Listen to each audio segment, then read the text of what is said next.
One, Cleetus could be great for the sport after a fourth place finish in ARCA East, but he's still not even close to ready for trucks, let alone O'Reilly, let alone at Talladega. Two, speaking of trucks, waivers shouldn't be a thing anymore. We're in a new era. Let Corey Heim defend his championship. And three, William Sawalich wins his first O'Reilly race, earning redemption for last year's Rockingham controversy with Katherine, Legge and Kasey. We'll get into all of that and much more on another Motorsport Monday. Welcome in, everyone. I'm your host, Ben Schneider, joined as always by Brandon Crossan. Brandon, how's it going tonight? Hey, going all right. And that's Ben. And this is Ben and Brandon's Motorsport Monday. Glad to have you along for another edition. It's Easter weekend, and spent a lot of time the NASCAR world did there at Rockingham. And that place, very special for lots of folks, and put on another weekend of racing that we get to talk about here. Yeah. Did I get our names mixed up? Because I know I've done that a couple of times. No, I'm just repeating things for no reason at all. Gotcha. No worries. I've definitely signed off by saying I'm Brandon Crossan for Ben Schneider before, but yeah, it's happened here once or twice. Yeah, but no, this was just me being stupid. So carry on. Yes.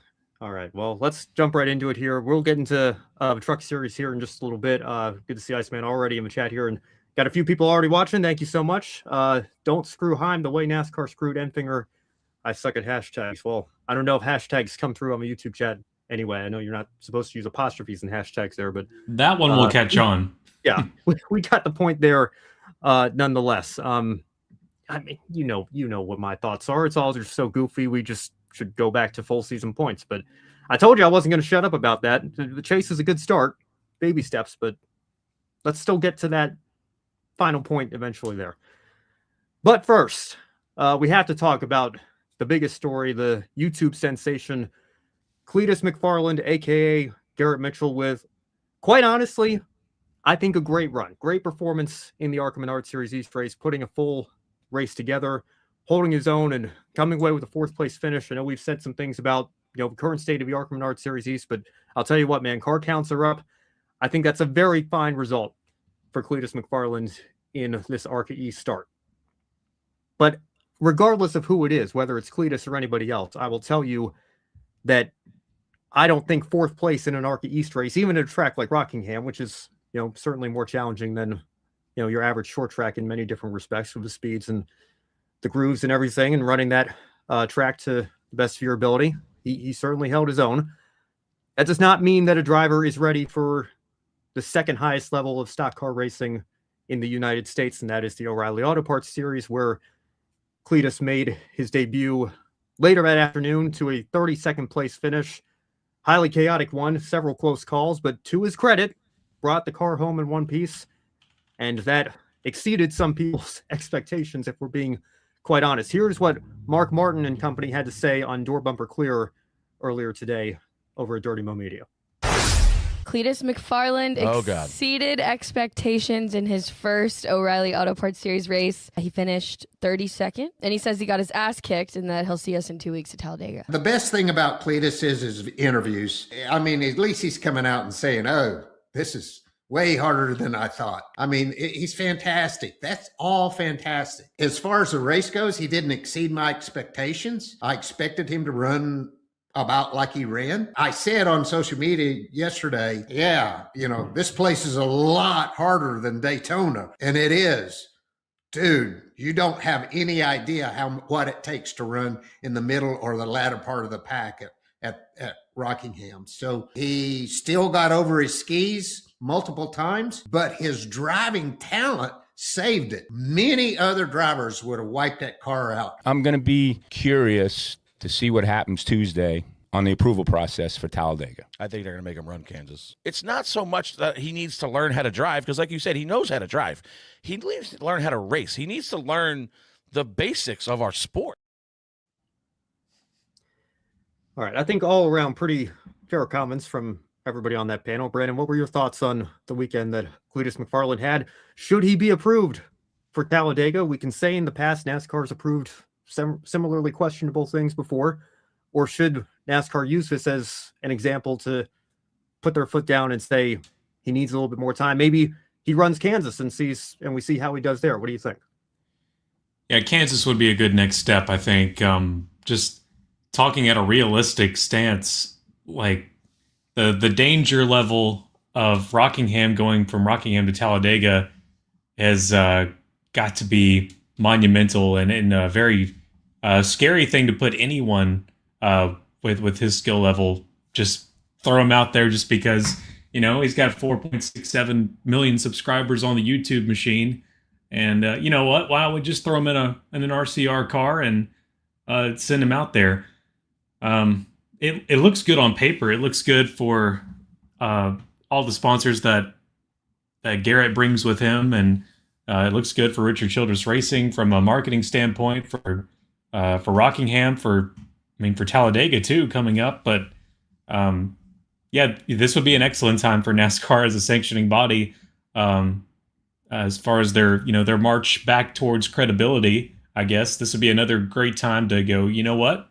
No, Big Bill says, and then Big Bill-esque, nope, not in my series, you're not. No, we're not going to put Cleetus McFarland's, life at risk, or, we want him to race long-term if that's what he's going to do, learn his way through it. Like you mentioned, a great ARCA East ARCA East finish with Rockingham, and would love to see him more in an ARCA East car. Would love to see him back in a truck again here and there, but mainly hanging out in the ARCA Menard series. But yeah, just looking back, he gained positions. He climbed up to 32nd. But the ones behind him were the ones that wrecked out of the event. But it's a slick looking ride. He got Tommy's Express Car Wash on there. The bald eagle and everything going on. But and for the sake of safety, even his video says his debut is absolute chaos. That's his way to draw you in with a click. But Iceman says at this rate they should let Jennifer Jo Cobb get that Cup start. They denied her. They're letting Cleetus race O'Reilly. He brings up a good consideration. Think about people that we haven't let get to this point, and look who we are letting get to this point. It comes down to marketing at the end, but we also want them to be safe too.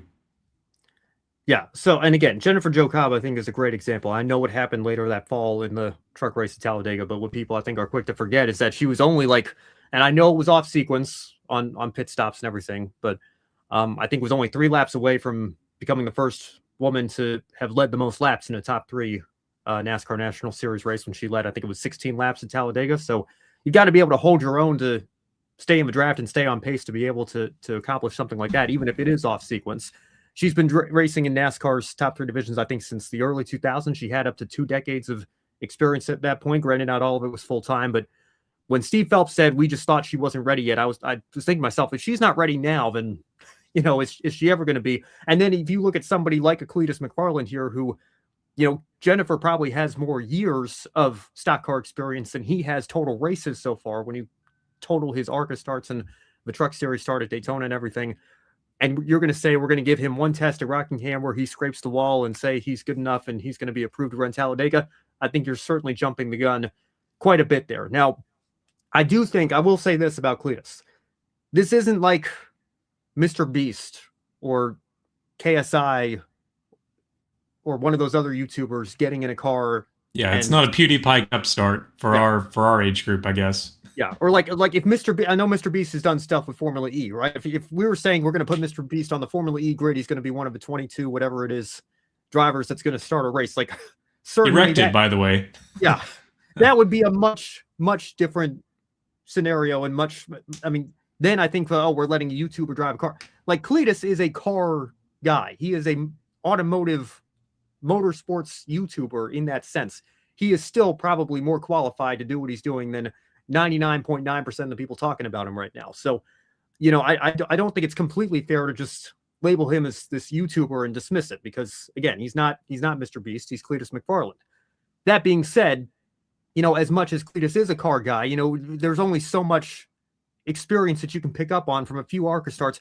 By the way, Brandon, just for the record here, his lone other ARCA East East Series start proper was the combo race at Bristol last year that he ran as part of the national ARCA series. So I guess in some ways this was technically his standalone ARCA East debut, and he did it. I mean, again, Rockingham and Bristol, two very difficult tracks, and he finished Bristol in 17th and finished Rockingham, with a top 5 finish, a strong 4th place finish. So I think all the credit in the world there.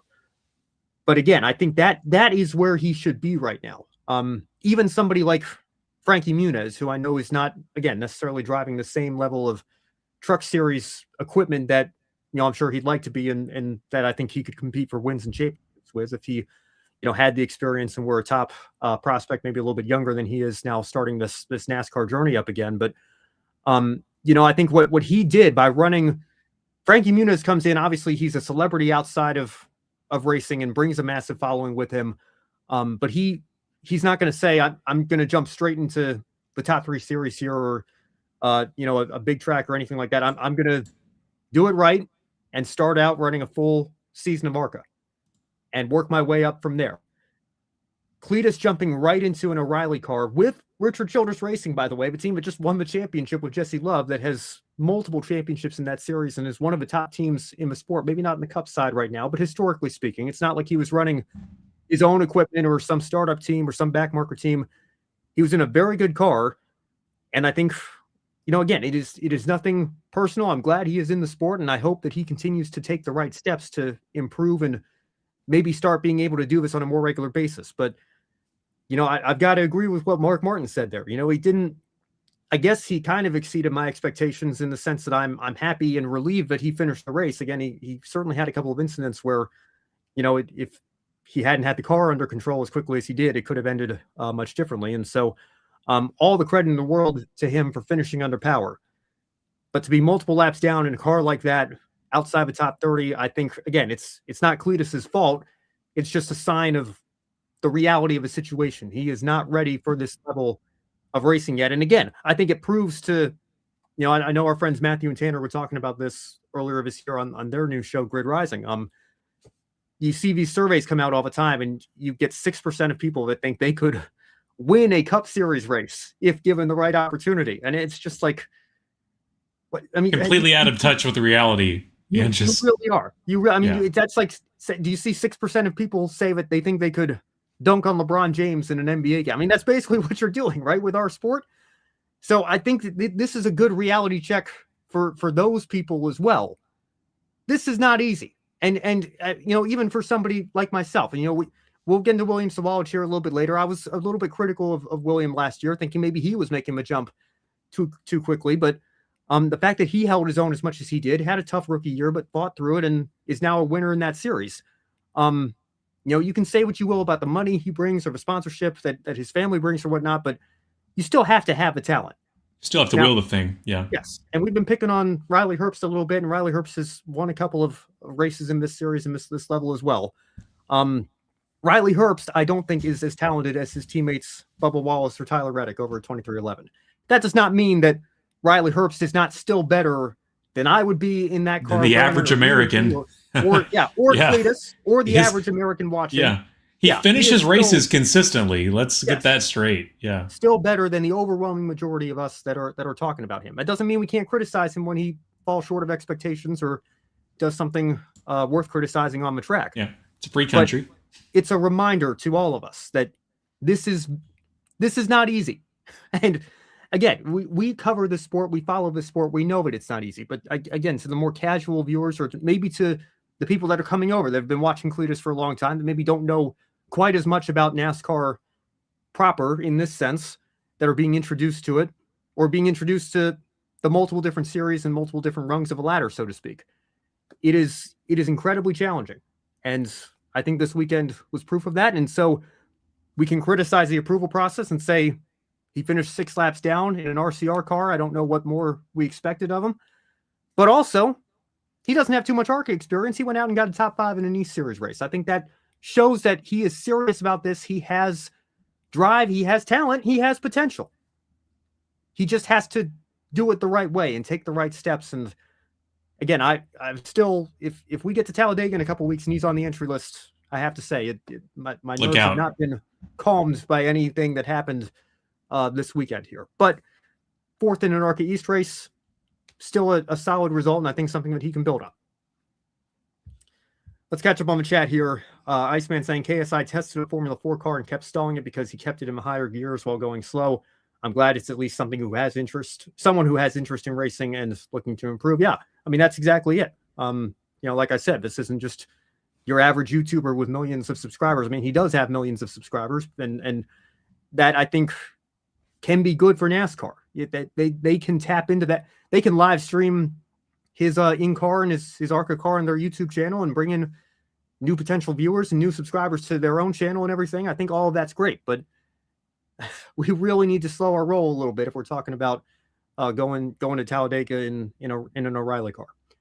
Adam says, good to see Adam. Let Cleetus compete in ARCA for a few years, see how he would do against those cars and drivers.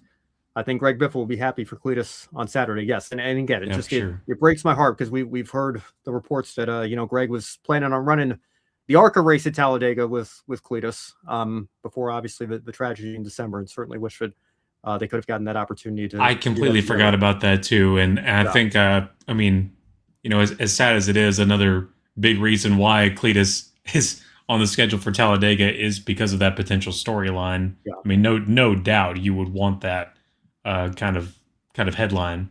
Yeah. Well, but again, I think ARCA is going to be there. He finished 11th at the ARCA race at Daytona earlier this year. I think that is where he should be right now. Not to say that he can't run O'Reilly eventually, but the plan that he potentially had to. I mean, we're hearing rumors of a Daytona 500 as early as next year. I think we're at least. That's pushing it, man. 2029 probably. Let's not rush that either, because that's, again, you talk about the Daytona 500, the Great American Race. It doesn't get any bigger than that. There's a long list of people that never made it to the Daytona 500 that, and you look at the list of drivers that had been there, I don't think Cleetus McFarland belongs on that list anytime soon. I'm sorry. It doesn't make any sense. Iceman adding here, Canadian amateur mini stock driver Austin Oganowski is a sim racer, yet he still went through a process learning from those who are experienced with real racing because he knew it wouldn't be easy. And that's the other thing, Iceman, I'm glad you brought this up. We live in an era now where testing is at a premium. Like what Cleetus did to go run Rockingham, I think NASCAR certainly pulled some strings for him to be able to make that happen. Most of the young drivers coming up in today's ladder system, when back even 15, 20, 25 years ago, they would be able to go to the track and test and actually get behind the wheel of the real thing. Because the simulators are so advanced now, it's amazing. And I'm not saying, people certainly use them to their advantage and it helps them out quite a bit, but there is no replicating the real thing here. And so I think that's another area where sometimes our young drivers are a little bit disadvantaged here, where testing is, at so much of a premium nowadays. It's harder to get out to the track and actually run laps in an actual stock car. And if Cleetus had more opportunities to do that, I think it would only continue to serve him well, because right now, really, he's kind of learning on the fly with these limited starts that he's getting here. And, I think that's kind of finding him in a position where, maybe he's at a level that he probably shouldn't be at right now a little bit too soon. I think, I have no problem with him in ARCA. There are some people that are saying, oh, he shouldn't be here at all. He's not qualified. Like you see some of the shoestring budget cars that we have in ARCA, right? I don't think he's any more of a danger out there than somebody running 15, 20 miles an hour off the pace. And he's not 15, 20 miles an hour off the pace. He's fast enough to be able to finish him a top 5 at Rockingham. But and I see shoestring truck teams at Talladega. I wouldn't mind him in a truck at Talladega. Fair point too. Yeah. I don't know about that. Based on how Daytona went, it seemed like he was having a hard time. And I know Talladega's wider, banking's a little bit steeper, track's a little bit wider than Daytona is. But they go to Talladega in the fall now that I think about the truck series. Right, that's what I'm thinking, in October. Yeah. Who knows where he's going to be in the fall there. So there is that as well. It was iShift Speed. There we go. Well, yes. Again, he's not. You look at the content on his channel. It's clear that he's still very much in his element with what he's doing here. So not one of those YouTubers, although he does have a large following nonetheless. Greg Biffle was going to be one of Rams' free agent drivers too. Yeah, I remember seeing him in one of the Race for the Seat episodes was dedicated to him. I can't remember off the top of my head which one it was, but yeah, again, continue to send our thoughts and prayers out to the Biffle family and everybody else on that aircraft. Just lost him far too soon. I know he still had a lot to give to the sport, and it's unfortunate that he's not going to be able to do that. But yeah, for sure. Well, speaking of a truck series, let's move on now to our truck series recap from this weekend at Rockingham. And really quite thrilling battle with 4 of the Tricon trucks getting involved there at the end. You had the lap traffic of Gio Ruggiero and Tanner Gray trying to nicely stay out of the way as much as he could, but maybe costing Caden Honeycutt his first win. Corey Heim ends up taking it after he won the first and second stage, the maximum 76 points. Corey Heim is your Truck Series Championship leader, ladies and gentlemen, despite only running 3 of the 5 races so far this year. Brandon, what are your thoughts on what Corey Heim continues to do? And should he be championship eligible? Obviously, we have this new chase. The points are going to be reset, but he still would need a waiver. Waivers are still a thing. And as far as we understand, NASCAR's not going to give one to him because he didn't miss the first couple of races that he did because of extenuating circumstances. What do you make of this situation right now? I mean, first off, let's just give a hand clap for this dominating performance here at Rockingham, sweeping the stages and taking the checkered flag and taking it away from his former car. Winning should be his waivers, says Rascal 3. Thank you for that. Yeah, you got to put him in the car. You got to put him in the truck for the championship. I mean, he's already stolen so much of the season already, and he's not even a full-time competitor. And he's someone who should be currently, he's someone who should not be a free agent as it is after winning the championship last year. It's like, what are we doing? Like, give this man a chance to run for the championship. Yeah, I agree. And just before we went on the air, here we go. Do we have one? No, that's the same comment. My apologies. Let me pull up what my editor-in-chief, Brock Beard, tweeted out right before we went on the air tonight, because this was something DBC brought up as well in their spot-on, spot-off segment. If Corey Heim finishes the season in the top 10 in points, he should be eligible to race for the Truck Series Chase. And what they said on the air, I just went back and watched that segment before we came on to our show tonight. Mark Martin basically saying that he understands rules are rules, but if you're leading the points, why shouldn't you be championship eligible after the reset? This is what Brock tweeted out. We all have to get out of this playoffs mindset. It needs to be okay to win a race, or to win a lot of races rather, but not win the championship because you didn't run all the races. I don't hear anyone complaining that Pearson and Yarborough won so many races as part-timers, but didn't win those titles. So then I responded to this by saying, I agree, but with the caveat that if you're so dominant that you're leading the standings without running the full schedule, there is zero reason your championship eligibility should be revoked.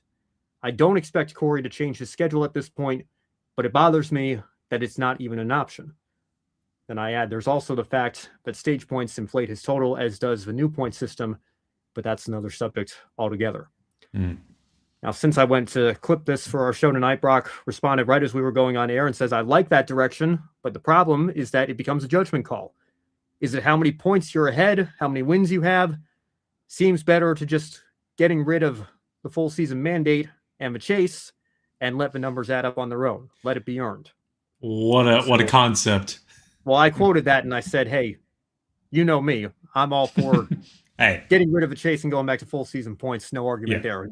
Like I said, as we were coming on the air tonight, I told you all, like, if you were expecting me to accept the chase and be happy about it and just shut up and never complain about points again, you don't know me well enough. You have another thing coming. And we're going to continue to do that this year. But we're going to hear every flaw, every loophole, every second guessing. Yes.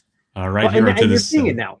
Yeah. And again, this is what I said. I appreciate, although we found out this week that, or last week rather, but it doesn't even guarantee that, because we had a situation where I think it was Denny Hamlin won both stages, got the fastest lap point, finished second, and still scored one more point than Chase Elliott did for winning the race. Is that the situation? I know it recently happened in one of the top 3 series where the winner didn't leave the track earning the most points. Yeah, it was Chase Elliott's win in Martinsville where, he didn't even score the most points of the day. And I it's supposed to be designed where the winner wins the most points. Yeah, exactly. I thought that's what going to 55 points was supposed to guarantee, which I think Denny Hamlin took out more points than he did. Yes, and that's always been my philosophy, is that the winner of the race should be the one leaving the track with the most points scored. And the fact that we can't even get that now with such a massive bonus, which obviously Corey Heim winning 2 races, and we were going through this discussion as well. Like, is he declared for truck? But well, obviously he's scoring truck points. So that's a series that he declared for, even though he's not running full time. NASCAR still asks you to put down one of the 3 series that you like to score points in. So I guess his thinking was probably, I'm going to run more truck races and cup races potentially. Only running about a third of a cup schedule was 23-11. So you might as well just go see how many truck points you can score. And by the way, I think the whole declaring of points is so outdated now that we have the limitations for cup drivers. I would say just let everybody score points, and we'll see how the standings look up at the end of the day, because it's not like Kyle Busch is going to go run a bunch of truck races and win a championship, or nationwide back in the day like he did in 2009. We have the limitations. They're not going to win a championship anyway. Just let them score the points here. But if your system's so solid, let them run for points. Yeah, I agree. But then you have a situation like we have here with Corey Heim, where he's not been a full-time cup driver for 3 years. He doesn't have a limitation on how many races he can run in this series. And so you have a situation now where, despite being a part-time driver, only running 3 out of 5 races so far this year, because of stage points that he's earned, because of the bonus for winning a race now, he's leading the point standings as a part-time driver. But if the chase reset happened today, he would not be eligible. It would go to the 2nd through 11th place drivers, and championship would be decided between them. So again, I think the flaws of this system are going to continue to be on full display. I mean, we're going to see it in Cup if Tyler Reddick continues to run away with that, which, again, I want to remind everybody, it is still very early on that front as well. No guarantees over there. But again, like I said in my tweet, if you are so dominant, I think we almost had this in trucks one year. I think James Buescher, if I recall correctly, failed to qualify for, I think it was Phoenix. It was, I think, the 2nd or 3rd race of the year. And they had a full season championship at that time. And he actually earned enough points that he found himself right back in the mix by the end of the year with Austin Dillon and Johnny Sauter. And there was some talk that maybe he could win the championship only running 24 of the 25 races. Now, obviously, that's an attempt that he made that he failed to qualify. And, only 1 out of 25 as opposed to however many Corey's going to end up with. He's already missed 2. He's going to miss, we assume, more than that, unless he does decide to convert into a full-time schedule. But I would just say, if he is that far, if he is so dominant that he can run a partial schedule, and the rest of a truck series field, it goes both ways. If a truck series field can't beat him when he's only running a partial schedule, then you can argue, are any of them even putting forward championship caliber performances compared to what Corey's done the last couple of years anyway? Right. I think he should be granted the waiver. But I also think waivers shouldn't be a thing, and we should just take the top 10 in points. And if Corey happens to be in that top 10, let him go for the championship. I don't see any harm in that. Yeah, this feels like such a special case as far as waivers go, that I feel like the more one-off starts you keep handing him, the more he's going to completely sweep the stages and dominate the race, especially if it's at a road course again. I forget which road courses we have on the schedule for the Craftsman Truck Series, but any more of those, and look out. I think he's a shoe-in if he's on the grid. Well, we have 2 road courses and 2 street courses this year. We've already had one at St. Pete. We have Watkins Glen coming up in May.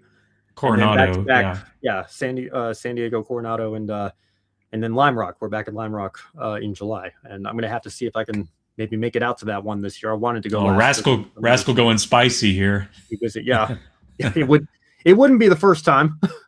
No. Yeah. Well, what they need to do is just add Jeff Gordon as the 11th driver, and then he can. Then all will be right with the world, right?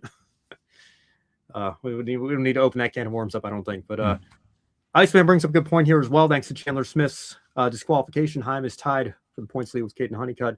Carl Edwards got to compete for a championship in Busch 05 when he missed Nashville that year. Yeah, that's a good point. Trying to think if there are any other examples off the top of my head here.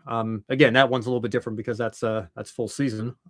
But Yeah, I think you would have to go. We went through this when Kyle Busch got hurt, obviously, and missed the first 30% of the season in 2015. And I think it was, and again, it was different back then because Daytona qualifying races were points races. And so everybody was part-time, technically speaking, by default, right? Because you only run one of those two races. So everybody missed at least one race, whichever twin qualifier race they didn't run.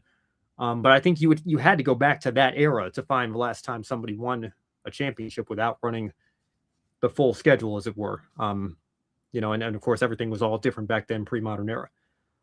Great to see Danny here in the chat again. Thanks for watching here tonight, or maybe this morning over where you are down under in Australia. But to be fair, how often is a race winner going to get 0 stage points? Because the only scenario where they don't score the most is when P2 wins both stages and gets the fastest lap, which is not common. Yeah, I mean, again, it's not a complete deal breaker for me. I don't think it's the biggest deal in the world, but it's the principle of the thing for me. I think, the scenario that allows it to happen, where it has happened already this year, I would prefer that we have a system that guarantees no matter what happens with stage points, bonus points, we don't have playoff points anymore, but whatever points you can throw at these drivers, whoever wins the race should have the most of them as they're leaving the track. Anything else aside from that is just, it's antithetical to me to the idea of winning a race. If you win the race, you should leave with the biggest prize out there. And Iceman confirming, yeah, those are the 3 that we have left this year. I don't know off the top of my head if Corey's truck schedule is public or what would be on it. I don't know off the top of my head what his Cup schedule is, but I know he released, I think, a set of dates that he's going to run that 67 car as well for the Cup Series in 2311. So, again, it'll be interesting to follow, maybe not from a championship perspective since he won't be eligible unless NASCAR decides to go full whose line and say the rules are made up and the points don't matter. No, please no. I mean, well, there's precedent for that. There is. Yeah, please put it away, or so help me. Yeah. All right. We'll leave it there. We'll move on now. We'll talk real quick here about the O'Reilly race. I want to give a shout out to William Sawalich. Obviously, again, I know it was a little bit questionable what happened last year. Some people were, again, we were having this exact same conversation, right? Was Katherine Legge ready for an O'Reilly Xfinity at the time start at Rockingham? And she ended up in an incident with him that collected Kasey Kahne, and it was his one-off return. Ironically, in the same RCR 33 car that Cleetus just drove this weekend. But certainly able to put that behind him and go out and win. Brandon, I don't know if you have any thoughts on Williams' journey over the last couple of years here, but certainly a rough rookie season for him last year. Started picking it up towards the end of the year and then got hurt, had to sit out the last couple of races with concussion protocols, but is back and better than ever this year. And it's still only 19 years old already, an O'Reilly Auto Parts Series winner. Yeah, he's a young dude, and it's just good to see someone like William Sawalich that comes out of ARCA where they dominate each and every weekend. We were just tired of saying his name. I'm sure he loved hearing his name repeated over and over again, but making it to those next levels and not falling under the pressure. It took, of course, last year was a little bit of a hiccup, but it usually tends to be, but to see him be able to come out of that and also win in the O'Reilly Auto Parts Series, not only that, but also to win at a place like Rockingham, where it really does bring out, it's like a place like Darlington or Martinsville. It brings out the very skilled drivers of the field. And so William Sawalich has a lot to be proud of after this weekend. Yeah, I totally agree. Rascal saying here, Legge is a hard comparison because she is an accomplished race car driver elsewhere, but she was in bottom tier equipment in NASCAR. Yeah, certainly not an apples to apples comparison. I was just using it as an example because, again, the approval process came up, in that whole discussion last year. And again, that's why I don't envy NASCAR when we have these conversations, because I do think the approval process should be a little bit more formal than it appears to be. But I also acknowledge, on a case-by-case basis, circumstances are certainly very different, and it's hard to come up with a system like that. I think right now NASCAR is maybe too relaxed in terms of not having a more formal process, whereas you go over to the FIA super license system, and obviously we went through that whole conversation with Colton Herta, still going through that whole conversation with Colton Herta now in Formula 2. But it is certainly a challenging thing to try to put together, but I do think we need some more clarity on that in the future, and we're continuing to see proof of that here this year. So following Sawalich home was Brandon Jones's teammate over at Gibbs in second. The future Hall of Famer Justin Allgaier finishing in third. Raja Caruth, huge shout out to him as well. Big finish for him. Carson Quapple rounding out the top 5. Other notables further down the list. LeVar Scott turning it on in the closing laps to bring home a top 15 for Alpha Prime. And JJ Yaley picking up a top 20 as well for the Hettinger team. And certainly got me on April Fool's Day with his quote-unquote retirement announcement. I hate that holiday. I just have to say that here. It's our first show since April 1st. The amount of times that I audibly gasped and then remembered, oh, yeah, it's that day today. The worst part is seeing them on April 2nd or the 3rd and not really seeing. So, you're not looking at the date that it was published. And so I was the one that saw the RFK Jeff Burton 4th car at a new track or returning to an old track. I forgot what track it said it was, but that was pretty clever there from the RFK team. They always have some clever stuff. Yeah, I'm going to try to pull it up here. At this point, obviously, great to see Danny still here in the chat. What does he have to say? I thought the cruise was actually a little better than Sawalich at the end there, but that 2-tire call at the end killed any chance he had at a win. Unfortunately, Brent's time will come. Yes, unfortunate him getting shuffled back there. It looks like a 26th place finish for the driver of number 19 Gibbs Toyota, but certainly showing a lot of potential, and we'll see what he can do here as we get into the heart of the O'Reilly Series season. Okay, yes, 5 days ago, the mayor is back. Jeff Burton jumping back in the 99 for Suzuka in 2027. That was the post from RFK, Brandon. So, oh yeah, Suzuka, yeah, talking about Suzuka there. Well, I think the bigger shock for me was Suzuka, and I was thinking, wait, what did I miss? Because that's completely viable option to me. Is NASCAR saying, let's bring the Suzuka special back in 27 or something? But yeah, it's just April Fool's though. Yeah. Well, especially now with obviously we ran Mexico City last year with the Cup Series, and looking at trying to expand their presence internationally. You never know. I can totally see that be something that would happen like preseason Thunder in January or December. Who knows?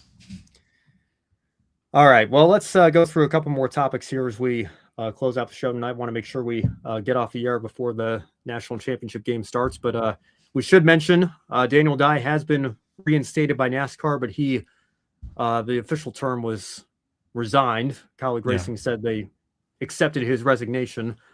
But I think at this point, certainly best for both parties to move on there. Corey LaJoie, it sounds like, will be in that truck for the foreseeable future.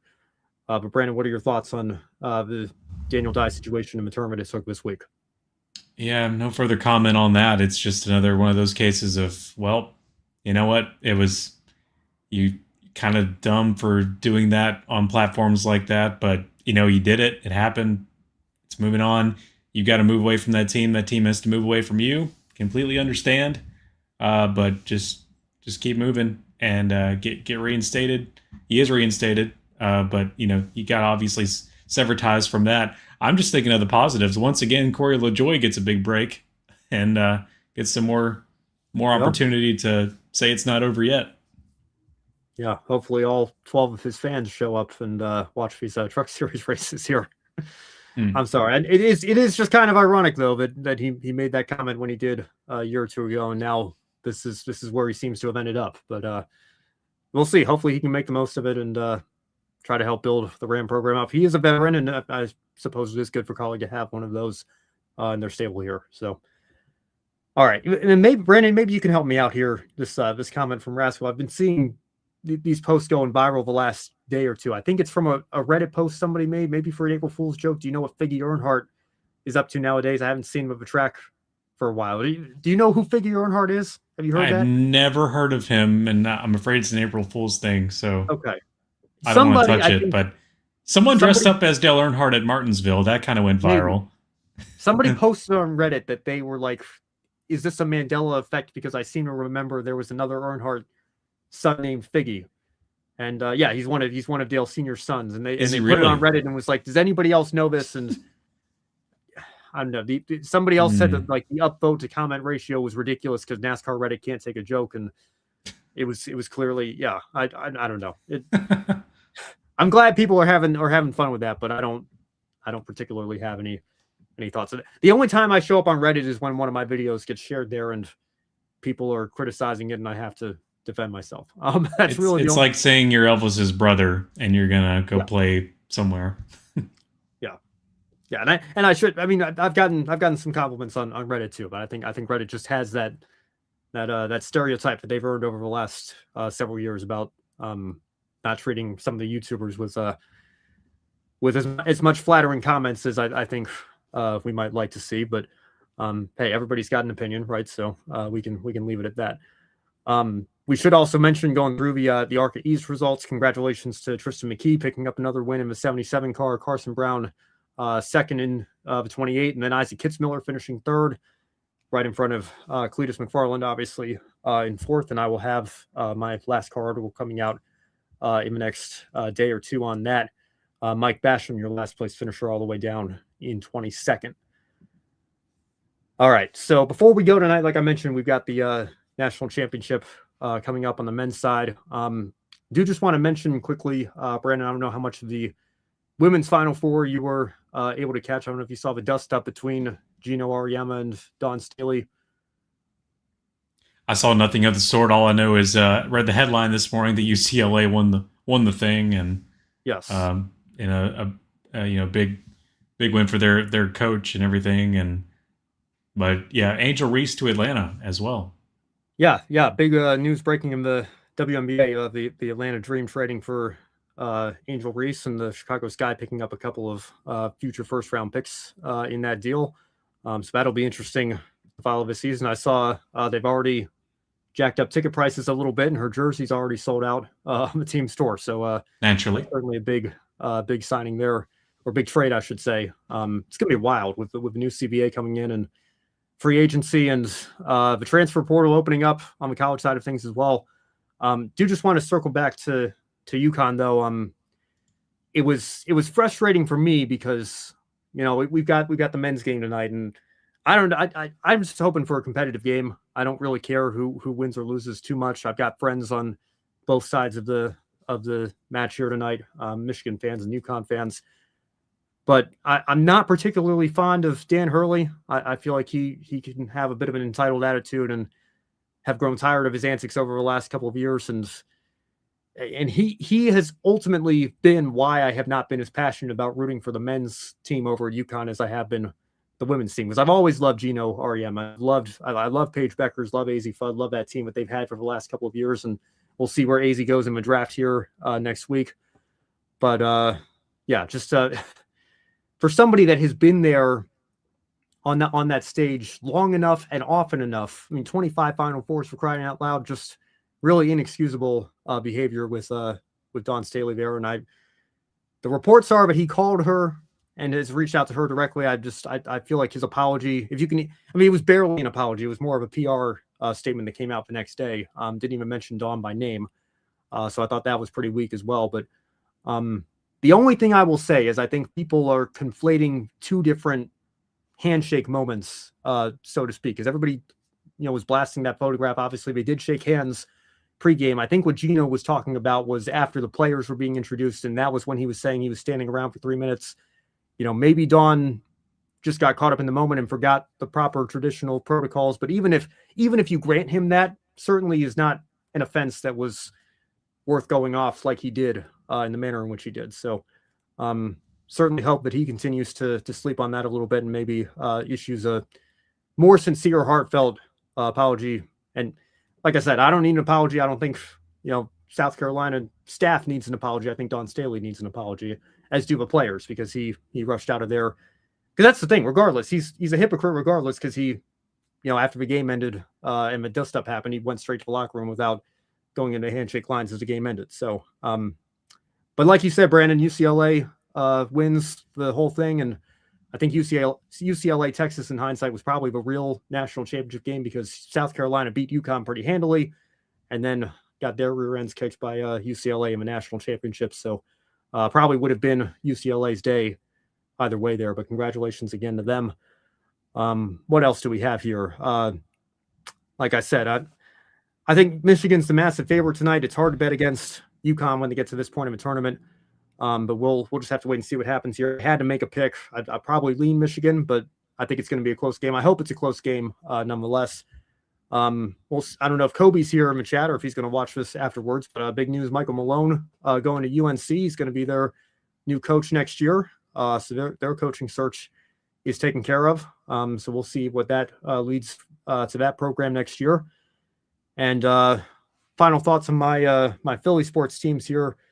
Really excited about the Flyers kicking it into gear, maybe going to sneak into the playoffs. I don't think they'll get as far as we would like. I think they're still a couple of years away, but we need some positive stories to talk about in Philly right now because the Union may never earn a point again. 0 wins, 0 draws, 6 losses to start the year. And then that scathing report that came out from ESPN this week about Jalen Hurts and close to a dozen sources, I think, in the Eagles locker room saying that there are maybe some character issues there. So I don't know. But the Birds just seem to be falling apart. I haven't taken them off probation yet. I don't know why I'm calling them the Eagles. I still refuse to refer to them by their government name right now. But I don't know. Brandon, anything else going on in the sports world that caught your attention this week?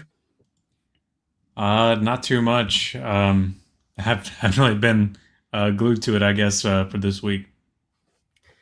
Yeah, well, I got to say, I'm going home in a couple of weeks anyway, so I had a nice, relaxing Easter Sunday after church yesterday morning, and again, credit to NASCAR for not having a cup race this weekend, how it should be. I know everybody in the sport was, not everybody, but a lot of people in the sport were very thankful to have that weekend with their families, and I think it's good that NASCAR has taken that date off the Cup Series schedule again the last few years.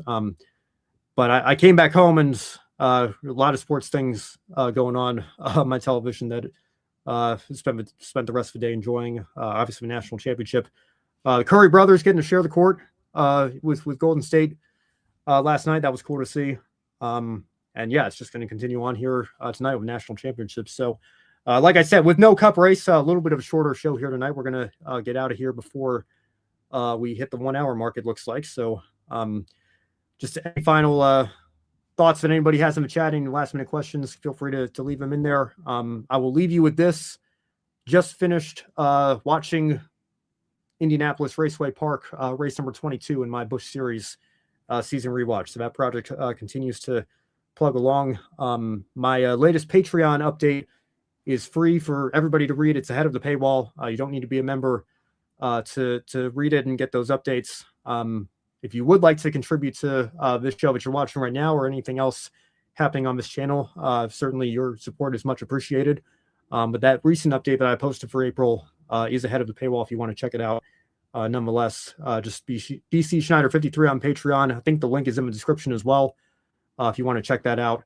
And Iceman, yes, Toyota's first Busch Series win. Rest in peace, left turn. And Greg Biffle as well. Greg Biffle finished second that night and was passed for the win with just a couple laps to go by Jason Leffler. So, yeah, bit of an emotional rewatch, if I'm being honest. Just can't believe it. Neither of those guys are with us anymore. But, yeah, certainly keeping up with that season rewatch and that project. Stay tuned for further updates on that front in the coming weeks and months. Otherwise, Brandon, any final thoughts before we sign off for tonight? I just want to say, if you haven't checked Artemis 2 coverage of getting around the moon's orbit, and they're about to, finish that up and make their way back, definitely go to NASA's YouTube channel and watch all that. It's just amazing to see going around the moon or getting that close to the moon. They broke the Apollo 13 record set back in the 70s, and this is just like a comedian said, like, basically this is like the test of finding out where to park before we come back. So it's like making sure we have a parking space, and then we come back for the real thing and land on the south end. It's just cool. Yeah, I mean, they did not promote that as much as I would have liked. Like, that's fine with me. Yeah. I put this in our Slack chat, actually. Dale Jr. tweeted out, I had no idea we were sending humans around the moon. Turn on my TV for some sports, and there it was, 4 minutes from liftoff. Unreal, proud moment. It was badass watching that rocket book it towards the stars. How in the hell did I not know this was happening today? The most powerful rocket yet. And they were like, you know what? It was a smooth ride. They told CBS, like, it was a smooth ride. Yeah. Yeah, I mean, I don't know how I didn't hear about it either, but certainly been hearing about it the last couple of days, and yeah, crazy stuff. That you know what? I don't care what goes on behind the scenes. I'm just glad it has NASA on the label. You know, it might be a Ferrari engine, but it's got Cadillac on there, and I like that. So yeah, you know, it might be a lot of SpaceX behind the scenes or whatever it is backing wise, but it's got NASA slapped on it. I like it. Yes, yeah, and again, I was just going to say it amazes me. What human beings far smarter than myself have been capable of doing here over at NASA and everything. And yeah, certainly echo everything that Dale said there. Certainly watching all of that accomplishment. So congratulations to everybody over there as well. All right. Well, thank you all for tuning in to another Motorsport Monday here. We will see you next week. For Brandon Crossland, I'm Ben Schneider. Have a great rest of your week and enjoy the upcoming races this weekend.